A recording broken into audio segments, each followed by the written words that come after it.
Welcome everyone. My name is Jonathan Rose and welcome to the Matthews Faculty Fellowship lecture this year on governance, politics and public policy in the face of rising authoritarianism. Before I begin, I wanted to acknowledge that Queen's University is situated on the traditional lands of the Anishinaabe and Haudenosaunee peoples. And to acknowledge that is to acknowledge that for some of us settlers, anyway, we are visitors here and the land has been used long before we have arrived. And that's certainly a theme, I think, without anticipating what one of our panelists might say, will come up again in the talk.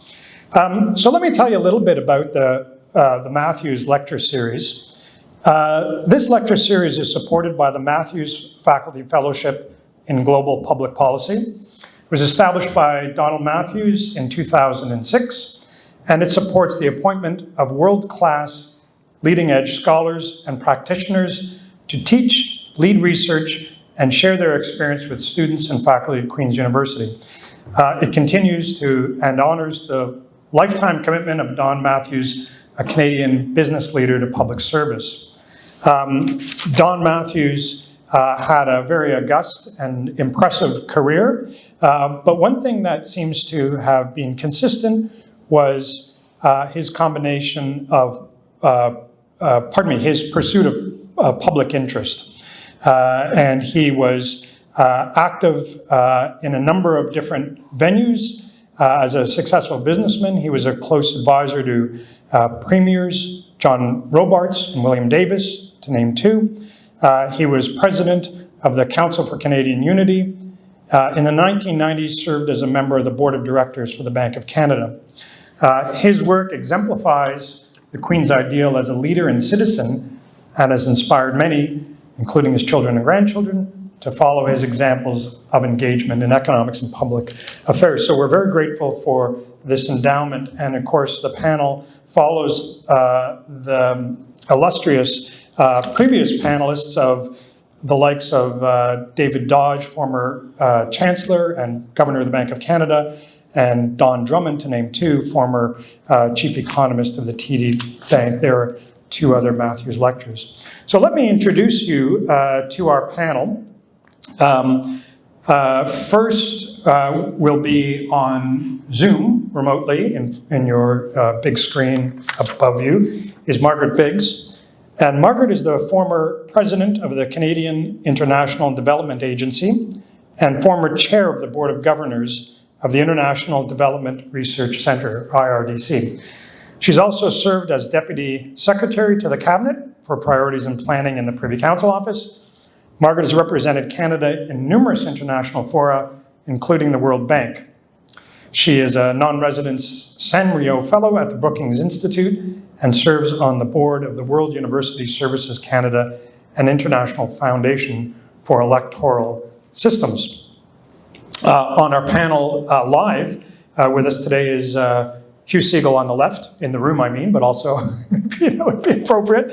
On the left of the panel is a former senator and chair of the Senate Foreign Affairs Committee and the Special Senate Committee on Anti-Terrorism.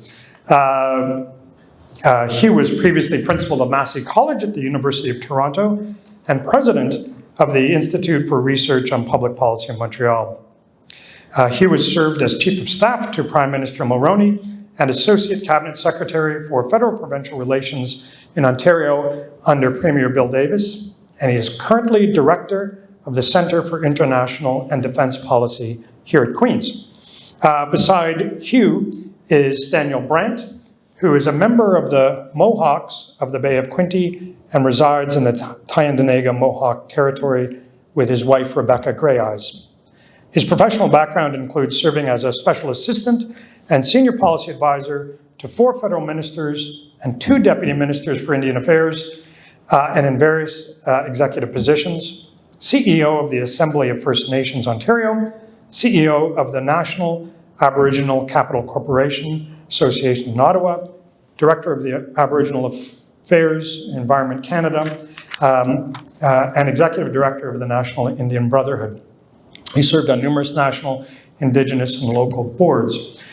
So we have an amazing panel to talk about authoritarianism. And before I turn the floor over to Margaret, maybe just a few words about what this word means and how important it is, and especially in light of what we've just witnessed over the last few days, indeed over the last few months. So authoritarianism, or having strong leaders who flout the checks of democratic peril at the peril, of democratic norms and individual freedoms, is a phenomenon that maybe has reached an acute level over the last week as we've witnessed the American election, but it obviously goes much longer than that. If you think of, in the immediate past, since February, Russia's invasion of the Ukraine, more recently, Bolsonaro in Brazil, Viktor Orban in Hungary, all exemplify this tendency towards authoritarianism.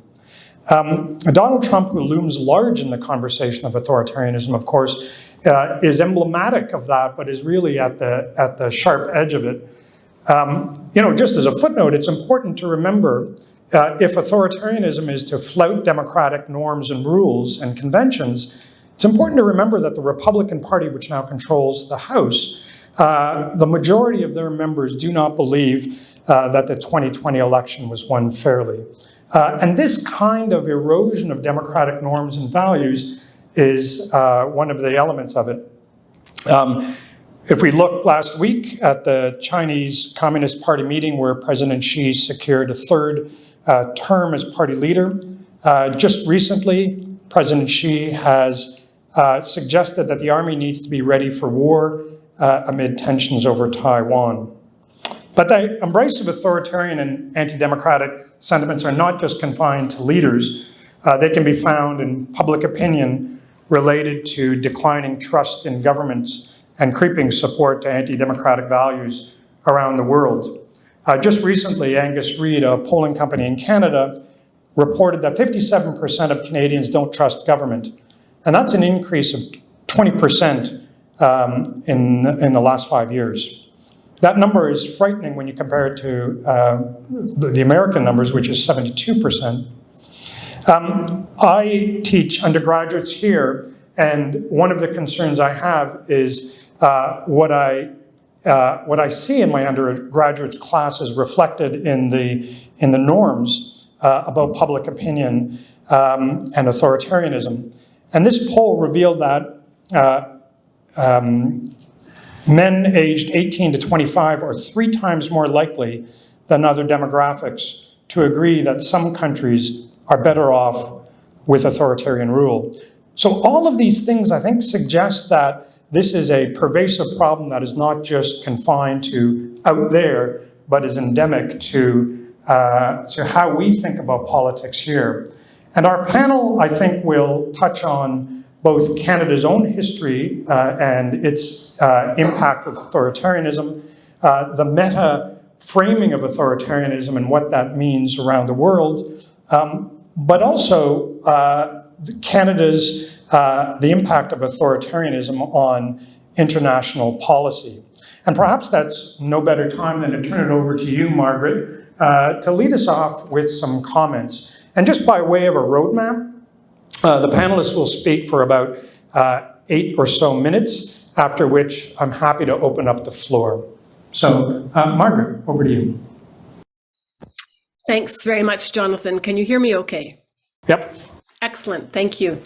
Thank you very much. It's terrific to be part of this Matthews panel, and also to be, I'm sorry I'm not there, but to be on a panel with both Dan and Hugh, 2 people from whom I can learn a great deal. I apologize for not being there. I am in Ottawa, and I am on the traditional and unceded territories of the Algonquin Nation. Jonathan, you set this conversation up perfectly. I just wanted to also note the timing today. Last night at midnight was the fall of the Berlin Wall.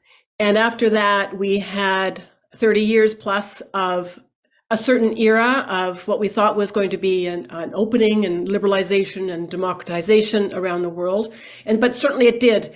For those in my generation, it was a monumental moment as freedom reigned out through Germany.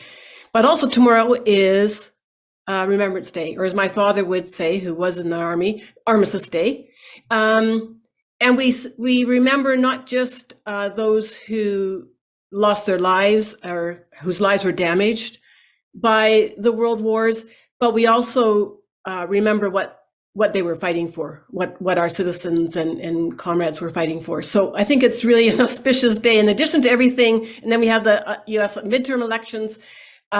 It's very topical. I'm going to kick us off today. I'm going to take a sort of a broader look at, first of all, those global trends, just a little bit more building on what Jonathan said in terms of the erosion of democratic norms and the rise of authoritarianism. Secondly, look at the impact and the implications for Canada and its allies and what kind of response there's been so far. And then thirdly, in the realm of foreign policy, just to talk a bit about whether and how Canada can help support democratic voices and norms and architecture in other countries. So I'm going to start off with the sort of the global scan, if you will, and building upon what Jonathan said. I mean, there's been a huge crescendo of concern and interest around threats to democracy over the last couple of years. It's been building, and it's not just in some newer and transitional democratic countries, and it's not just in Hungary and Poland. It is, if you look at the Freedom House report from last year, it's basically across all geographies and all indicators. So we've had coups in Myanmar, a duly elected government. We have Hungary and Poland that they say have had unparalleled democratic deterioration.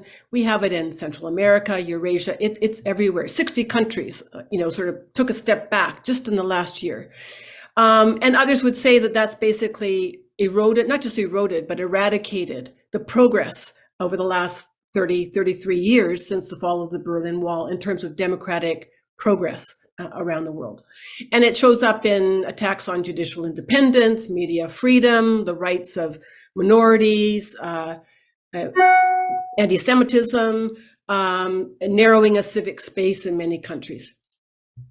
So that's going on. It's kind of happening everywhere. And of course, for Canada, the biggest elephant in the room, I guess, is what's been happening in the United States, which had a very robust, very vibrant election over the last couple of days. But at the same time, we know that their institutions have been eroding.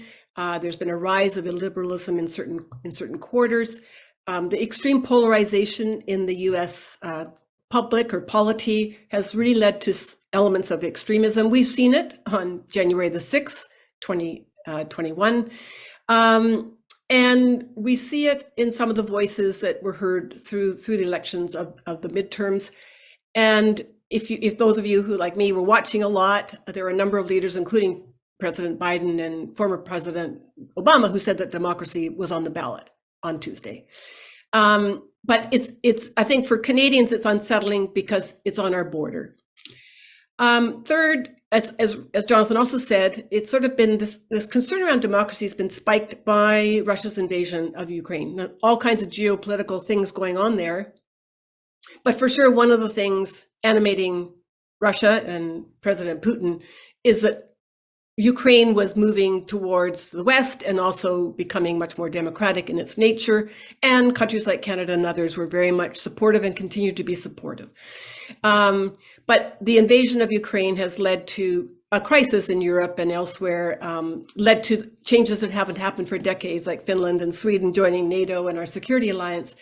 And it's actually put much more of a focus on the threat to democracy and the force of illiberal actions and rule breaking by a country like Russia.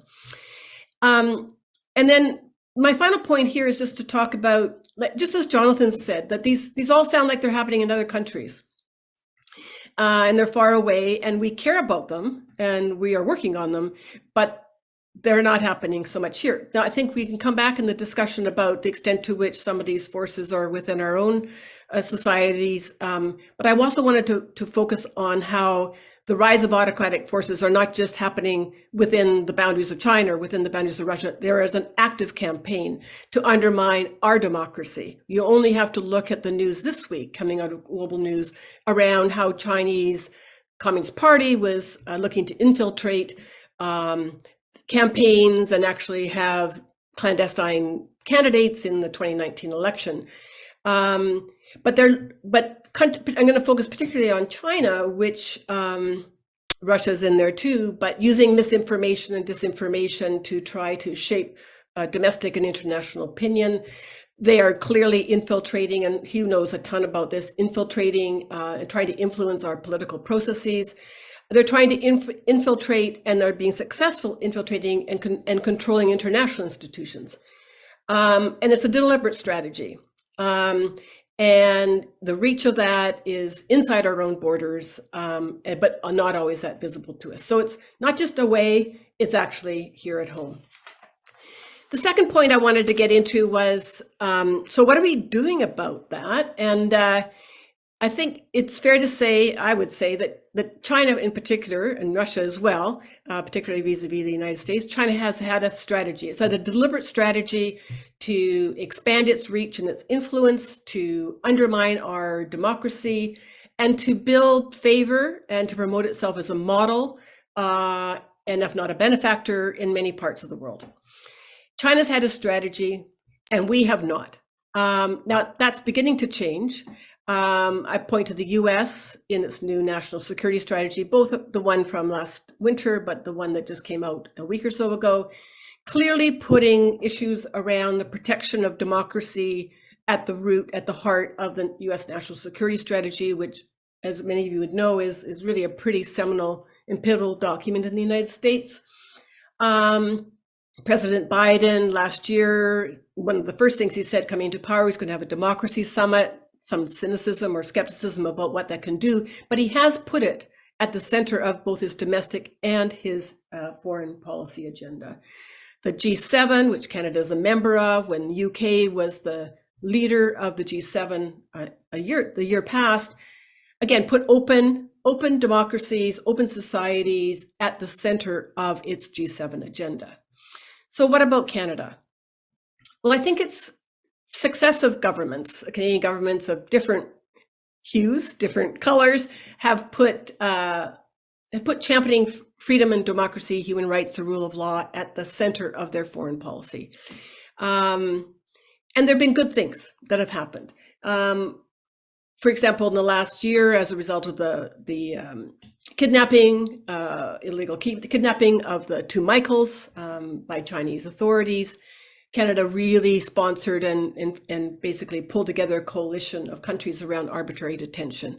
We've done work on human rights defenders, media freedom, and of course, gender equality. So Canada's done things and continues to do things, but it hasn't really had a concerted strategy, and it hasn't really shaped and defined Canada's foreign policy. I think we're on the precipice of that changing. So two things within the last month.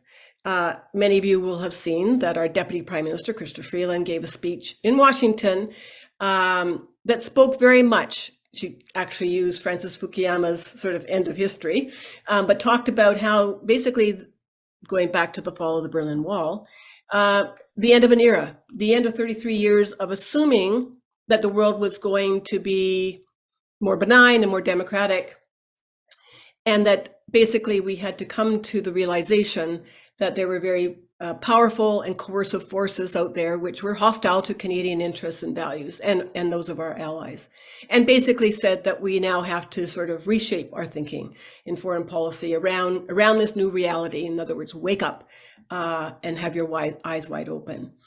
The implications of that were not laid out, but it was a démarche of sorts in terms of Canadian foreign policy, just because if you read Andrew Coyne, he said, well, you're not telling us anything we don't know, Chrystia Freeland. The things that hadn't been said before. And then you had just this week on Tuesday, Minister Joly in Toronto doing a bit of a coming attraction, shall we say, on the government's Indo-Pacific strategy. Again, some of it was, of course, we're going to try to diversify our trade links and be nice to ASEAN and, our northern Pacific countries like Japan and South Korea that we often forget. But buried in there was, again, a démarche of sorts vis-a-vis China, basically making it clear that we would have our eyes wide open as Canada because China was now threatening us both domestically and also our interests internationally. And if you would have noticed just again in the last week, Canada for the first time ordered the divestiture of Chinese investments in critical minerals in Canada. So again, actions are starting to follow. So we're in a new era, and what that means in terms of Canadian foreign policy, trade policy, you name it, still energy policy still remains to be defined, but I think it's being driven very much by the realization that the world is more hostile and autocratic forces are on the rise, external to the country and really threaten our vital interests and our values. I just want to briefly then say, beyond the implications for us domestically, and all the other reasons why we may need to think about our own society, and which we'll get into, and some of the democratic weaknesses within our own society, I just wanted to talk a bit about what Canada can do outside its own country in terms of its foreign policy. Because over the last couple of decades, there's been a lot of effort, in fact, waves of effort around democratic promotion and democratic support. In fact, I think the Iraq War and the Afghanistan War, to a certain extent, were framed as being in the name of freedom and democracy. So I just want to do a bit of a reprise on that, and a bit in the spirit of Krista Freeland saying, we gotta sort of realize that not everything worked very well. So a couple lessons out of the first couple generations of democratic support, which I think we have to take into heart. Number one, democratization is a process that's indigenous to countries themselves. We can support it, but we can't export it. We can assist, we can accompany, but it can't be imposed and it can't be exported. And it has to be done with humility, in part because we're constantly changing and we're not perfect and we've made lots of mistakes ourselves, but really much more in a spirit of doing it together. Third, it has to be sustained. It can't be sort of a one-offs here and there, little projects, many of which I'm very familiar with. It has to be sustained. We have to be patient. We have to be in for the long haul.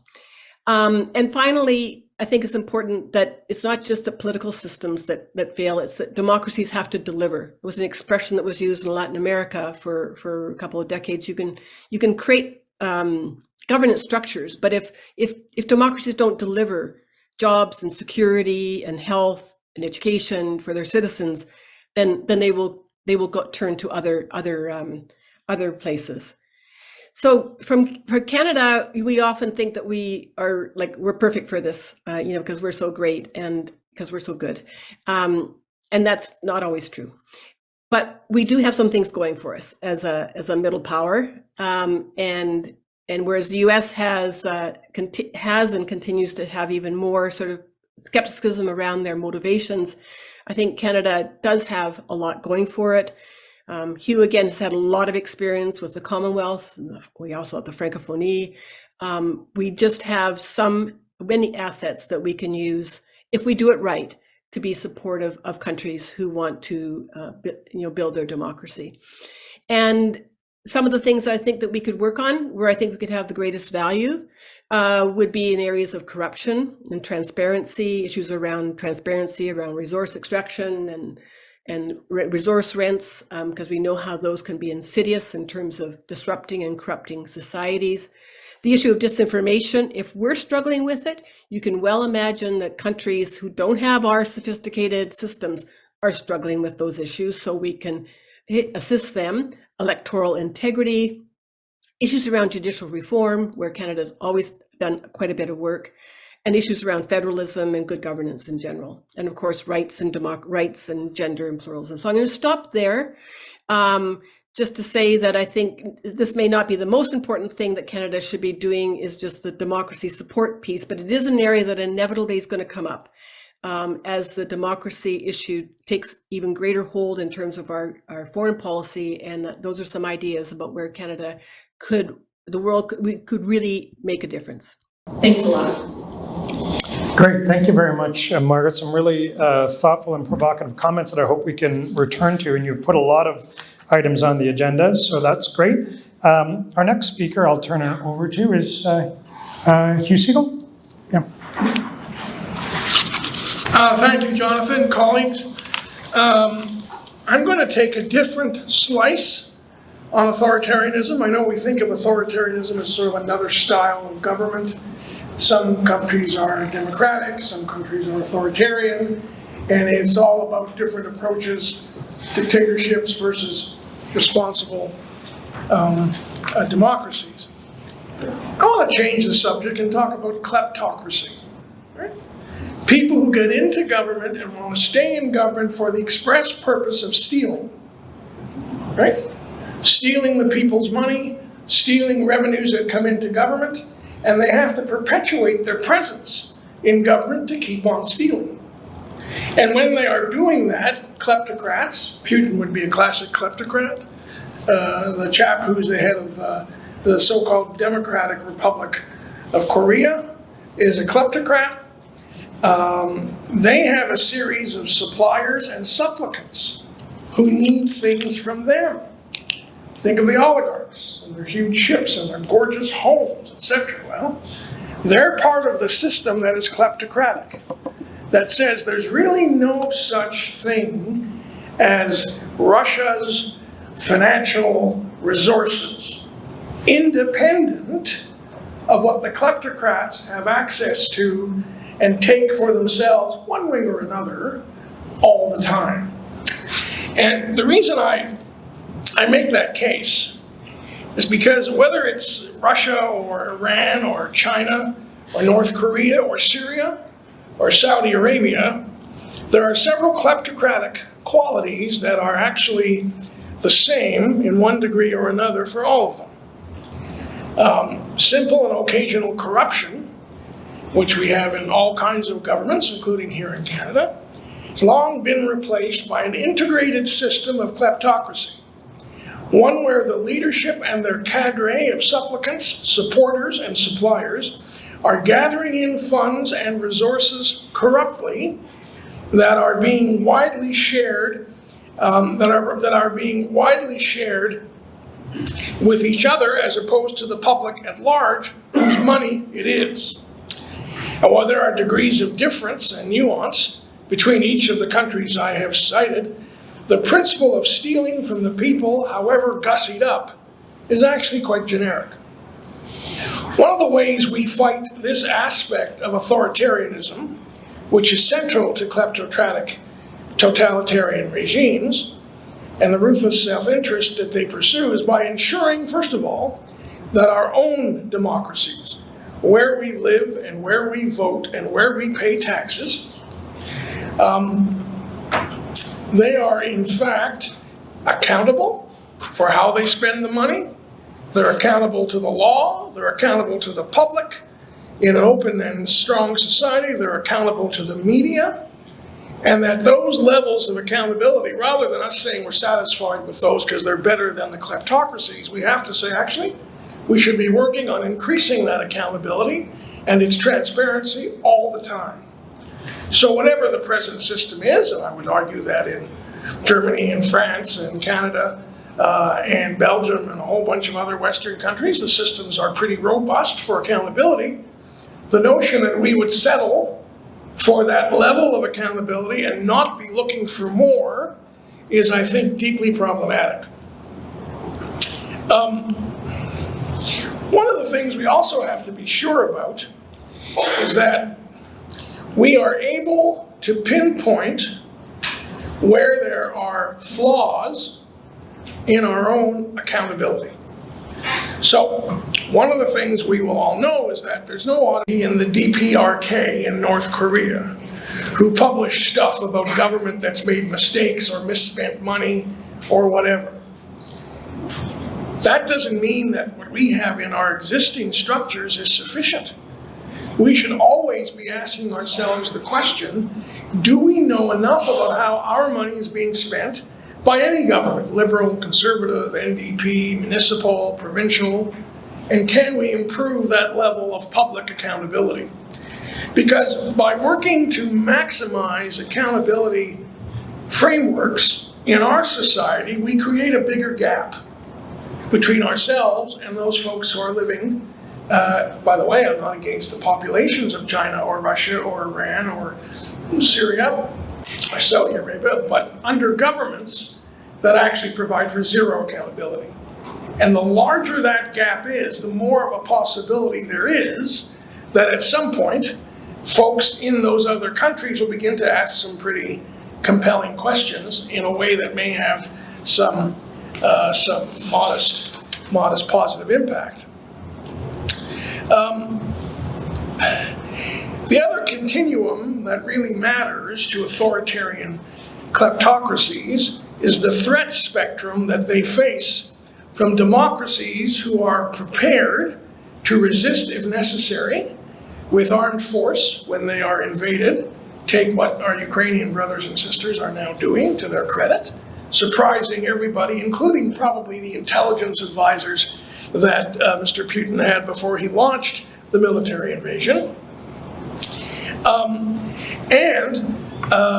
We are in a context where, if you look at why Ukraine was invaded, it was not invaded because it constituted a threat to Russia, either territorial or in any other way. The threat it constituted was, it was a democracy. They had serious levels of corruption in Ukraine, let's be clear, but they were moving away from that. They were trying to clean up their act, and their areas of economic performance, which frankly outstripped what was happening on a per capita basis in large parts of Russia. There's not a chance Putin could allow that to grow in a former Soviet republic right on his border for everybody in the world to see, including the Russians themselves. That's, I think, why Russia really attacked. The notion of being concerned about them joining NATO and all that, I think, was a cover-up. They really attacked because they could not afford a democracy that was embracing more accountability, achieving measures of economic growth right on their doorstep, where the linkages between Ukrainians and Russians are so thick that Russians would have heard about it, and it would have become a dynamic within what goes on in Russia. Now, I would argue that NATO and EU countries have tried to be as helpful as possible to Ukraine. I don't think we've been particularly robust in so doing, but we've been adequate, at least to date. Authoritarians who use force against neighbors only understand force and power. There's no reasoning with them as to why would you be doing something so ill-conceived. They're doing it because it's for their own self-preservation as a kleptocratic administration. What Putin faced, along with his authoritarian kleptocratic buddies like Belarus or North Korea, was the prospect of a democratic and economically vibrant Soviet republic, former Soviet republic, Ukraine, showing all of Eastern Europe, including neighboring Russians, how a more open and accountable democratic society can make progress, producing a better quality of life for its citizens in a way where government is held accountable in the process. Authoritarians who use force against innocent neighbors do so because they, in their own mind, have no other choice. Like other corrupt organizations, if the leader of a corrupt organization is at the center of the financial flows, that means that preserving that leader, if you're part of the supplicant network that is part of that corruption, is essential. Whether he's right or whether he's wrong, whether you agree with his foreign policy or not, to the credit of Russian citizens, there have been thousands of Russian citizens on the streets expressing their disagreement with government policy. The oligarchs, pretty quiet, not very chatty, not measuring out to say we don't agree with this. Why? Because they're dependent upon the intrinsic corruption for their own cash flow, for their own resources and their own wealth. One final point before I give the floor to my colleague Dan. It is really important that we do not get seduced by authoritarians who argue that they have territorial defense interests. Russia arguing that they faced some threat from Ukraine being closer to NATO or closer to Europe. The DPRK suggesting they faced some threat from the Republic of Korea, a robust open market democracy. That is all just part of the argy-bargy for the purpose of covering up what it is they're doing, which is systemic stealing of the public's funds for their own private use. That's the enemy. That's what we need to expose. And that's what we need to countervail by making sure that our own levels of accountability in our own society continue to expand and become even more inclusive and transparent. Thank you, Jonah. Excellent. Thank you very much. And it's interesting, Margaret began her observations by noting the kind of serendipitous timing of this event with other things. And I can't help but think about your call for transparency even at home. Today's front page of the Globe and Mail was the government of Canada refusing to release access to information requests. So again, perhaps a question of holding back transparency, but maybe we'll get to that later. Our final speaker is Daniel Brant. Daniel, over to you.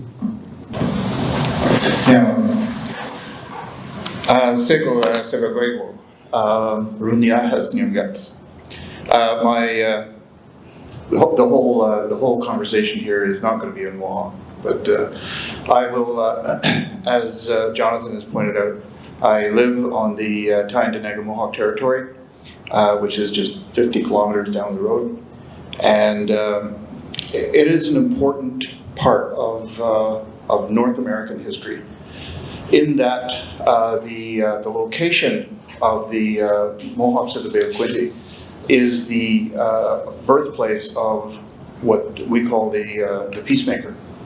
And the Peacemaker was the founder of the Iroquois Confederacy, or the Haudenosaunee Confederacy. The Haudenosaunee Confederacy was made up of 5 different nations and brought them together. Anthropologists believe that that was done looking at a date earlier today, and they have it dated as 1141. And they apparently have used that because of some reference to a celestial event that happened, which astronomers trace back to that specific date, and right down to a specific date. But the knowledge keepers within our society say that the Confederacy was put together like 1,000 years before that. So it has a very long history. And the history of the Confederacy has, and you can Google this, the new authoritarian voice of Google. You can Google this to say that the Iroquois Confederacy is one of the oldest living democracies in the world.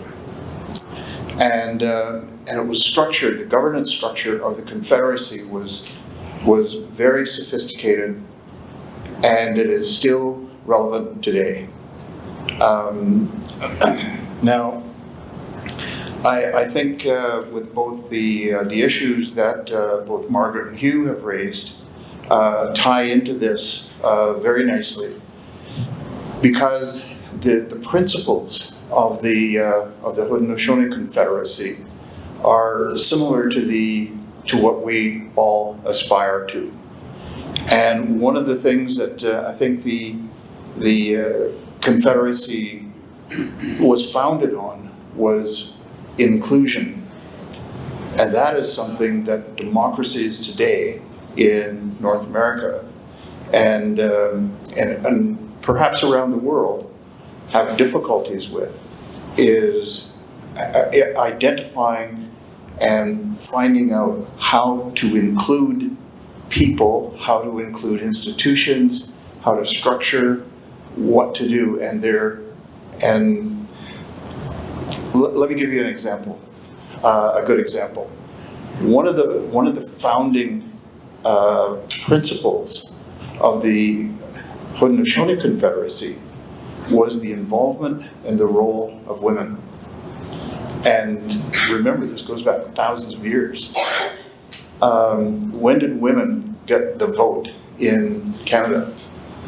Who knows that date? It was, I think in Quebec it was 1966, I believe. Yeah, it was a little earlier. It was around there. It was in like your parents' lifetime, Hugh's lifetime, my lifetime too, and just anecdotally, I was not born with the right to vote in Canada. My kids, my children, were the first generation of Indigenous people that were born with the right to vote in this country. When we talk about inclusion, there are things that need to be addressed to do that, and the gaps in democracy are still there, and they still need to be addressed. Margaret made a very, I think, a very interesting comment about what can Canada learn about democracy, and what I will bring, and I almost hate to bring this up, but the consequences of the hegemonic approach that was taken by Canada to with the democracies, for instance, with the Haudenosaunee Confederacy, that had a very long-standing, had a very sophisticated structure of governance, and using a different form of government and governance to monitor that or to override those principles. And as I say, the one issue of the role of women, for instance, was one of them. The issue with what happens when that kind of thing overrides a democratic structure. And if we use First Nations as an example or as a case study in that, we know what the results are. Statistics Canada has them. They have been published recently. The employment rates for, let me go back to the very general thing. The social systems of peoples, of a nation, if they are attacked using democracy as a tool, there are consequences. The consequences, as I say, we can look at First Nations as a case study. All the social structures have been obliterated or have been really, really attacked. And as a result, First Nations are still climbing out of that attack, trying to revitalize and reconstitute our own social systems and our own social structures. We look at and again, you can look at a snapshot, status First Nations people in Canada by Statistics Canada, and it outlines all of the different kinds of issues that are still there, and the difference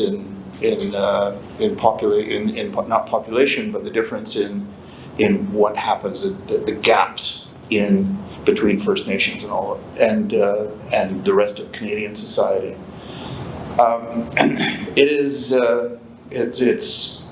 It's mind-blowing, actually. When you look at like 41% of First Nations graduate from high school, whereas in Canadian population is 88%, almost half, a little under half.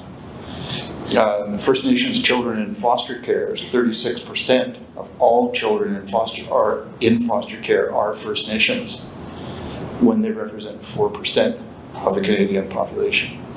I mean, those kinds of gaps should not happen. And why do they happen? It's because those social structures have been completely attacked. Now, when we look at the generalities of democracy, it is my contention that democracy it cannot be a single stated issue. Democracy has many faces. And, if we, again, look at the Confederacy, how it was structured, how it operated, what it did, and what it ended, and how it affected its people, it was a democratic system. The governance depends on, this comes directly out of the Harvard study that was done by Professor Stephen Cornell. And there are 3 pillars that he talks about in that. One is leadership, having the leadership, again, because of the imposition of the Indian Act in 1876, that is still relevant today, still operates today. Leadership is not in the traditional style, but in a style that was dictated by Western Eurocentric principles, and not principles that allowed for indigenous thought. Effective administration. This goes back to capacity. We go back to like the high school statistic that we talked about. People get it, having people being educated, having a good education, and learning about a number of, not only about an educational structures and systems, but their own education as well. And a lot of that comes from language, and understanding the language and having the ability to speak your own language. And unfortunately, I don't. I didn't hear my own Mohawk language until I went to work in the United States on construction with a bunch of construction workers from Wetaskiwin. And I learned all the wrong words there. But language becomes extremely important. And that fits into the 3rd pillar, which is a cultural fit. The cultural fit, and this I think is relevant to any democracy, any democratic governance system. Though those 3 pillars would fit, I mean, you have to have that cultural fit.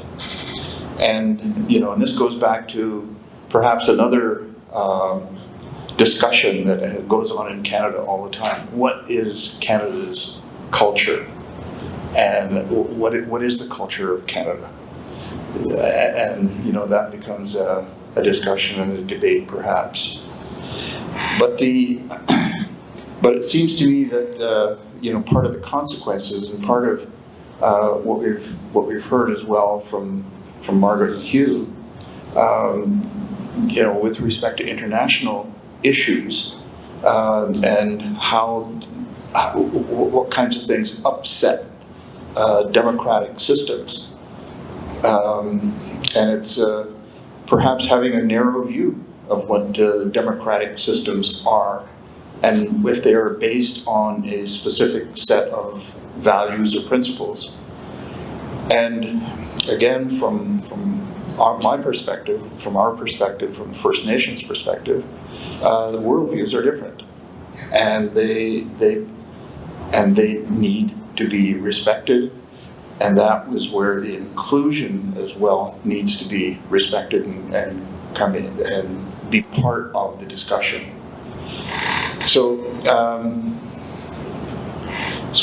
it appears, it seems to me that one of the fundamentals of democracy is inclusion, and an inclusion of different thoughts, and respect for those thoughts. So with that, I will stop there, Jonathan, and then we'll go to back to you. Okay, great. Thank you very much, Dan. I mean, I'm really glad you rounded off the panel, because I think that the perspectives you provided force us to think about authoritarianism in a different way. And you also mentioned a word that resonated, and that is the word inclusion. And it reminds me of a concept that I think underlies this authoritarianism impulse, and maybe I'll go to the panel for thoughts on this, and that is populism. So nobody talked particularly about populism, but populism, which is this belief that there are us and them, and there's this belief that society is divided between groups, is kind of antithetical to inclusion. And I just wondered if any member of the panel wanted to talk about that. But also, the third word in this talk is public policy. And while Hugh talked about kleptocracy, I'm wondering what the implications of authoritarianism are for public policy. Does it mean a shrinking or a narrowing of what governments do? Does it mean a shifting of the conversation? Margaret finished by saying governments have to deliver, but it strikes me that the way in which we think what deliver means is changing. You know, the neoliberal trends about shrinking governments and the retreat of the social welfare state suggests that there's really two different conversations about what that means. I guess I'll throw that out to the panel, but I'm also curious about causes and effects. So maybe if someone could provide some clarification to me about whether the belief is authoritarianism is causing many of these things we talk about, kleptocracy, for example, or whether it is an effect of some other broader form. So I'll turn it over to whoever would like to respond to any of those. I'm glad to start. Yeah. Can you hear me? My mic on? Yeah. So look, I'm sorry. Yeah, hang on. Thanks. Okay. So look, authoritarianism is something which does not have a meager agenda. Quite the contrary. A lot of authoritarian leaders have a long list of things they want to do. I would argue that kleptocracy defines why they're really doing it, but it's to sustain their power, to sustain their authority, to make sure there is no source of resistance in the population, to make sure, for example, when Putin became the president of Russia, the first thing he did was make sure that a bunch of his friends bought the existing media companies, which were actually operating relatively freely under his predecessor, to make sure that the media could never be a source of criticism that would get in the way of his authoritarianism. And what happened when they launched the vicious attack on Ukraine? They shut down a whole bunch of other media operations that would have been filled with thoughtful journalists who would have tried to say, wait a minute here, is this actually the right policy for Russia? So they have a long list of things they want to do. The fact that they have no public legitimacy in doing it is what we would say in Canada, but it doesn't bother them because they have the use of force. Armed police and people with live ammunition dealing with those who may be opposed. Let me say this about populism, and here I'm going to show my old-fashioned Tory roots.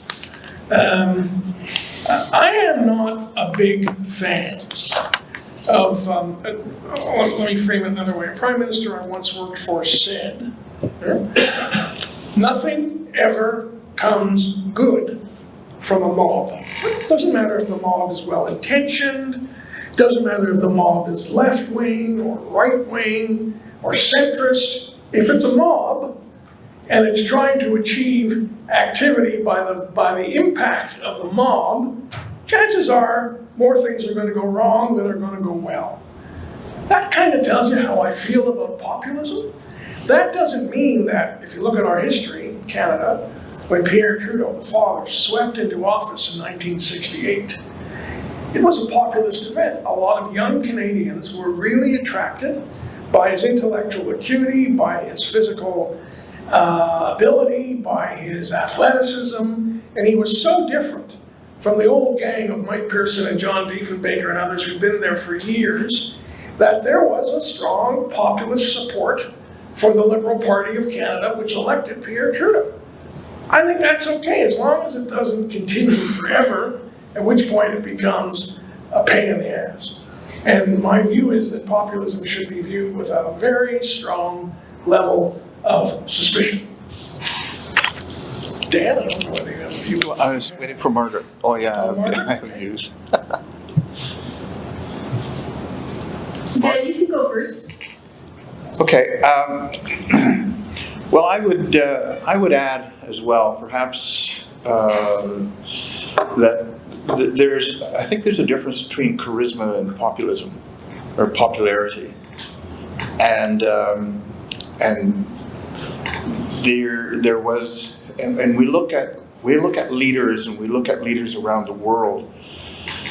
And one of the characteristics that the ones that have longevity is that they have charisma, and that is something that is fueled by the social media and all of that kind of thing. So it's but with the current state of populism, as I see it, and a lot of people refer to it as tribalism as well. And but the populism, in the way it is being rolled out today, I see it as one of the characteristics of that is that it just is a lack of respect.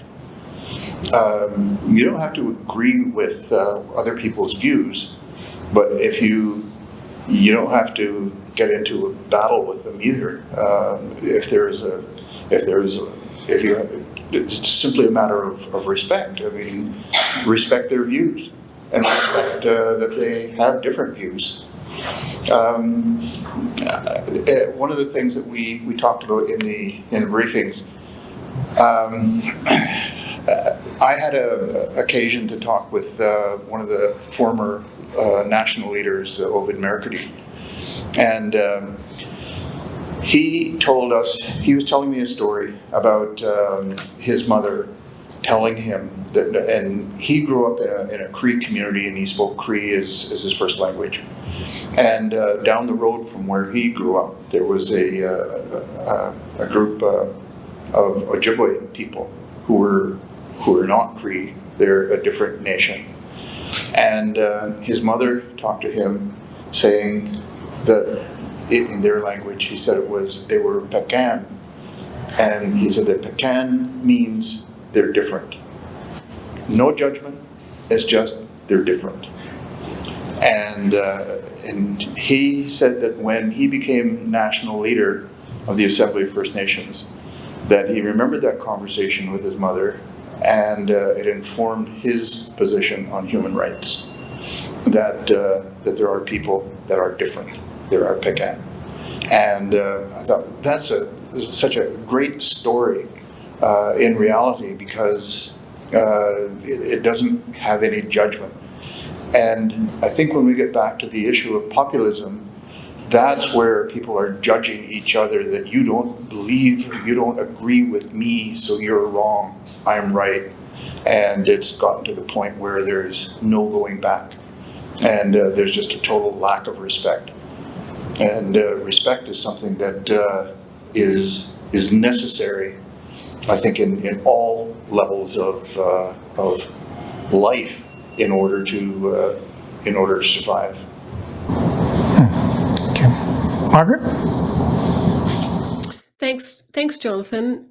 You asked some pretty big questions there, and let me just try to knit them together. I mean, I think, and I'm not a political scientist, but I think some might say, I mean, populism, we had prairie populism, right, in Canada, but it wasn't authoritarian, and it wasn't nasty, and it wasn't disrespectful, so I think it's really this authoritarian populism that has these attributes that Dan was just talking about, that are very destructive to our social cohesion, and can actually, if you read, I've probably been reading too much, some of the historians of fascism, whether it's Anna Applebaum and Timothy Snyder, people like that, who I would recommend to everybody. This, all the things that Dan just talked about is beyond just the lack of civility and the lack of respect, but the actual, what would be the word? The looking to see others as actually the antithesis of what they want, and enemies, and to weaponize that, and then to turn that into the other, and actually to make it okay, and some of the nastiness that comes along with that. So it's a sort of a seductive process that happens. And I just wanted to go back to the cause and effect question, because I think there's millions of people trying to figure out the answer to that, Jonathan, and you probably know the most of anybody. But there's been a lot of research on the Trump phenomenon, and economists look at the wipeout in the Midwest of, sort of blue collar jobs. And so there's socioeconomic reasons why people were, not happy or that right. And I think looking at the work that Pippa Norris and others have done is saying, well, that was there, but that wasn't the main driver. That was there, but at all things, that was probably not the main thing. The main thing more was the loss of identity, the loss of standing, the sense of that others are sort of taking over and becoming more dominant in their communities and society. Some might think that Barack Obama being the first Black president of the United States was a wonderful thing, but for a lot of people, it was a sign of loss of station, like why it's a zero-sum game, in other words. So there's this blending of these identity and cultural issues with these socioeconomic issues. In many ways, I think that the cause and effect there is that the social cultural identity issues are probably the stronger ones, and at least the kinds of effects that Dan was talking about. In terms of what to do about it, I think I'm just sort of want to go back to something else that Dan was talking about, and maybe an area that you work on a lot, Jonathan, is how do you start to repair, or how do you initiate building the trust and the social capital between people, between neighbors, between and how do you and include making people feel that they're actually included and part of their society and their communities. And and I think that's sort of a really, I don't have the answer to that, but and then the question I guess is particularly for the students, is and people in your classes, Jonathan, is where they feel they're not excluded or actually don't have voice and can't contribute, because I think those are sort of the root causes of some of the alienation that we're seeing. Thanks. Hugh? Yeah, let me say something else about populism, and I'll use an example we can all remember from the last 10 months, the so-called freedom convoy that sailed into Ottawa, blocked all the streets and honked their horns perpetually for weeks, etc. Do I think there were some people in the trucking industry who felt that the vaccine mandates were unfair? Yes. Do I think they have the right to express their anger about that unfairness? Yes. Do I think they have the right to blockade an entire city and impose their views through the honking of horns and fumes on an entire city of people who may or may not have agreed with them? No. And one of the ways we make sure that populism operates in a way that is not, as Dan said, disrespectful of other people's rights, is by doing something really radical, observing the law. And if I had a criticism about how the government has handled all that, and by the way, I really recommend watching or getting the evidence that is being submitted to the inquiry going on now in Ottawa, the televised inquiry, because a lot of things are emerging in the testimony which actually answers some of the questions we've been talking about today. There's diverse leaders, some were more radical than others. Let's be clear, the Ontario Trucking Association and the Canadian Trucking Association, who are made up of all the truckers in Canada, took the position that their members had to be vaccinated. Why was that? Because the Americans wouldn't let them over the border. Unless they're vaccinated, you have to drive a truck back and forth over the border, you better be vaccinated. So the people who ended up in Ottawa expressing their views in different ways were not reflecting, quote unquote, all the truckers of Canada. They're reflecting their own narrow view. And the challenge with populism is that while it may start for good and constructive reasons, there's always folks who will grab onto it for their own less constructive reasons. Like the folks with the swastika flags. Like the folks who put banners on their truck that said F.CK Trudeau, those folks. Like the folks who actually issued a memorandum of understanding calling on the Senate, I worked there, it's not elected, trust me, and the Governor General to depose the Prime Minister, who was elected, and put together a new government involving those truckers who were in Ottawa at the time. That's called sedition. It's a criminal term. And while I understand a lot of them have been prosecuted for mischief and obstruction, I haven't seen anybody prosecuted for sedition, when the evidence of so doing of it happened is very clear, at least in the United States, after the excessive populist whatever of January 6th a year ago, there's a whole bunch of people who are being prosecuted in open court for seditious conspiracy. Going right, and by the way, sedition is the notion that you can decide to run the government and get rid of the elected government because you've decided it's a good idea, even though it's against the law. So I think that if populism is going to be a positive force, and on many occasions it can be, we have to make sure that it operates within the general framework of the law and order, which is the underlying principle of our Constitution, which remember is peace, order, and good government. I often say 2 out of 3 ain't bad. But peace and order is pretty fundamental for a society where we all get the chance to express our views, to disagree with each other, to vote one way or the other, to demonstrate if we want to. But if you don't have that framework of peace and order, and some kinds of populism gets in the way of that, and I would argue we have to keep that in mind. Sorry. Getting back to, I mean, just adding on to what you said in this, and this is where the analogies, I think, overlap. That one of the principles of the Haudenosaunee Confederacy was peace, friendship, and respect. So, as I say, that was, and those kinds of things were recorded in wampum, and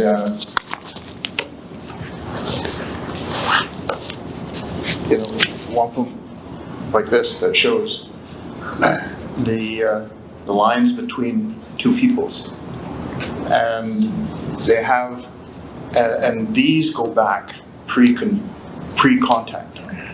So this kind of symbolism was there and was recorded within the Confederacy. So as I say, peace, friendship, and respect was one of the tenets of the Confederacy. So we promised there'd be an opportunity for questions to the panel, and perhaps now is a good time to have that. If you just want to raise your hand. I see Keith's hand first.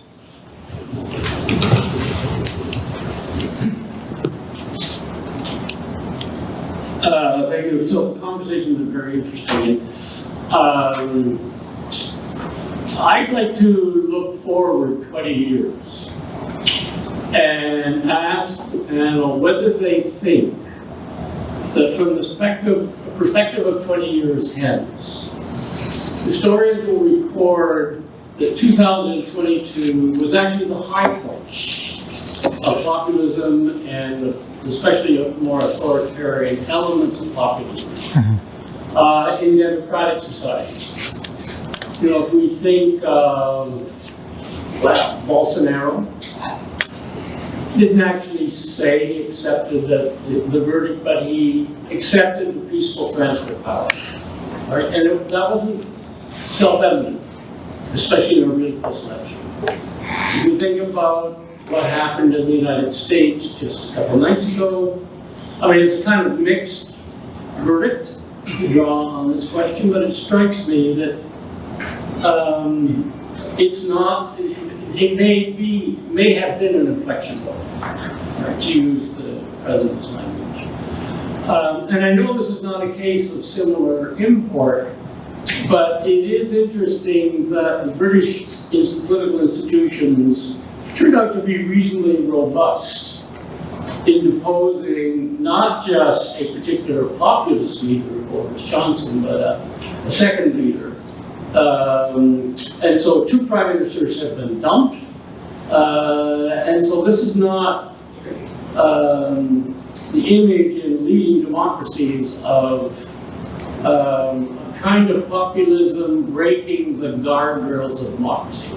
So, obviously the evidence is mixed now, but from 20 years hence, do you think people could look back to 2022 as an inflection?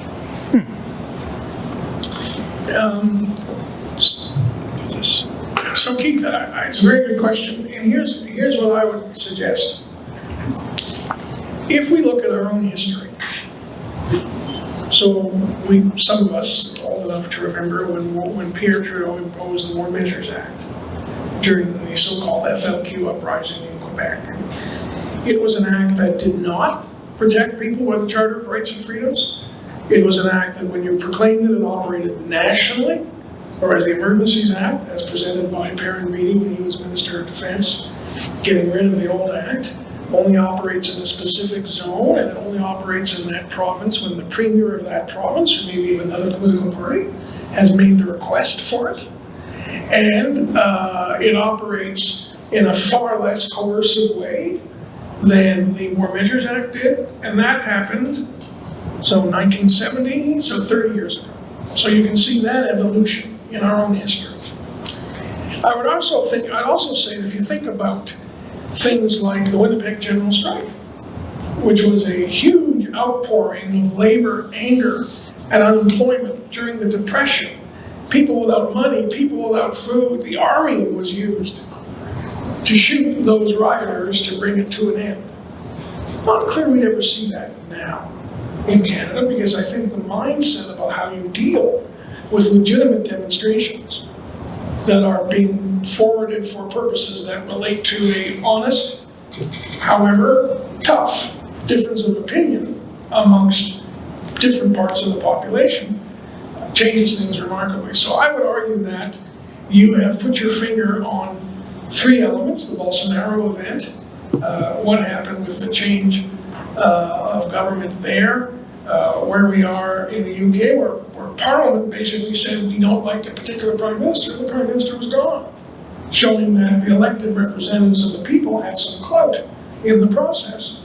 I think you've put your finger on a trend which may in fact make this period through which we are now living look like the time when the wheels came off the more extreme populist authoritarianism that we have experienced worldwide. And if on the odd possibility that at the end of the Ukraine event the Russians are not successful and Putin gets into difficulty in his own domestic politics, that may even suggest that there may be some change in that part of the world, which would be pretty constructive in the same way as Gorbachev represented change to the Russian experience when he was there during the time of Ronald Reagan.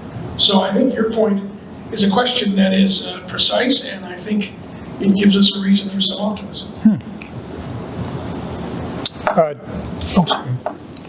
Yeah. Did you want to respond to that, Margaret or Tanya? Yeah, thanks. I can't see Keith, but as soon as I heard his voice, I knew we were in for a tough question. And I'm going to not answer it in the sense that I don't think that this is the high point in the sense that we're going to go down here. I think the best case scenario is that we're going to plateau for a while. And the reason is, when I look at the United States, the question is really whether or not, in some cases, the Republican Party can, quite frankly, can kind of self-correct itself and pull back from its worst tendencies. And you saw everything was happening today with DeSantis and Trump and whatever, and whether or not that the extremism in the Republican Party can pull back. I'm not sure it can, because it's now taken deep roots in big chunks. If you look at the numbers in terms of the numbers of Americans who Republicans in particular, who think that the election was stolen, who have some pretty illiberal thoughts. If you look at the percentage of the vote from evangelical Christians and the extent to which they've married their evangelicalism with some of these more radical thoughts in liberalism. I'm not sure you can put that genie back in the bottle. And so it's too early to say that in the United States that's actually going to have been halted and it's an inflection point. Maybe it's just going to continue. In Canada, I think, quite frankly, picking up on what Hugh said about the convoy, et cetera, I think it's really a question of whether or not our politicians have been chastened in any way by the kinds of results and the things that we've seen in other countries, in particular in the UK, but also what happened in the midterm elections in Canada. And they'll pull back from some of their own sort of political tactics, which they think win votes, but actually start to undermine the body politic. And I'm not sure we're there yet. So, and I think we have cases in the Italy where we have quite a right wing and illiberal in past head of government now, but seems to be working within the box. So it's too early to say. It is the right question. I think our guardrails are intact. I think the American guardrails have been severely eroded, and I'm not sure that those forces can be put back. Thanks. So, go ahead, Daniel. Yeah, very quick response, and I must admit to being a bit of a political junkie. I watch a number of different news channels all the time, and it seems to me that in the United States, particularly, this is a bit of a blip that has the ability to change a lot of things on the political landscape. Where it ends up, I don't know. But one of the things that I go back to the roots that I come from, and again back to philosophy that was outlined by the Confederacy, is that the Confederacy was made up with the philosophy of making decisions for the seventh generation. So looking at 20 years is only one generation, but making decisions for the seventh generation looks at longevity that sustains a society. And I think that's something that is totally lacking within current structures of governance. Thank you. So we got a question in the back, and then Jean. There's been much said, and much said well, about authoritarianism external to Canada. But I think when considering the fact that authoritarians tend to use the tools of liberal democracies to subvert them, how secure is Canada, and what can Canada do to reinforce its democracy? And respect was spoken of earlier. It's important to remember that authoritarians, fascists, for example, they sort of thrive on fostering a lack of respect for democracy and for the liberal system. Like Mussolini's Brant, a common saying among them, I think, was something "mena fuego," which approximates it's something like "I don't give a damn" or "to hell with it," something like that. So, yeah, I'm wondering, what would you have to say about that? Thank you, Margaret. Do you want to take a first stab at this? I think it's a really good question, and I think it's a question we have to ask ourselves a lot. And I'm going to go back to the points around our sources of division. So if you look back over the last 6, 12, 18 months in Canada, both I say political spectrums have accused the other and their leadership of being divisive in their rhetoric. And that probably is true. But I think if you have political leaders who are disrespectful of our media who are disrespectful of certain aspects of society. I mean, I'm from British Columbia, although I live in Ottawa, so I actually don't qualify as a Laurentian elite. However, it seems to be, it's easy to kind of pick on Laurentian elites. Well, actually, it's not okay to pick on anybody and be disrespectful of anybody and to use labels. We teach our kids that in school, you know, when they're little. So, and there's a lot of that going on in Canada. There's a lot of that going on in Canada, and there's been a lot of, and it's been tolerated a lot. And I think that there are political leaders who are playing with fire, and who, in terms of the way, you know, their means and their ends. And I think that that's actually a huge problem in Canada. And I'm not sure how we bring the dialogue back to be more respectful and civil. And I think it'll only happen, quite frankly, if citizens demand it. And so I think unless citizens demand it, and I think that the onus is kind of on us. And I just wanted to mention that there was a huge turnout for young people in the U.S. midterm elections, and I think that's a hugely interesting trend. And the question will be like, why did they show up, and what do they want, and how will that be repeated in Canada? And I think to a certain extent they're looking for a different kind of politics that maybe interesting to hear from students in the room. Yes. Hugh. I will answer that question by making reference to something I learned from Dan in our conversations some weeks ago leading up to this panel.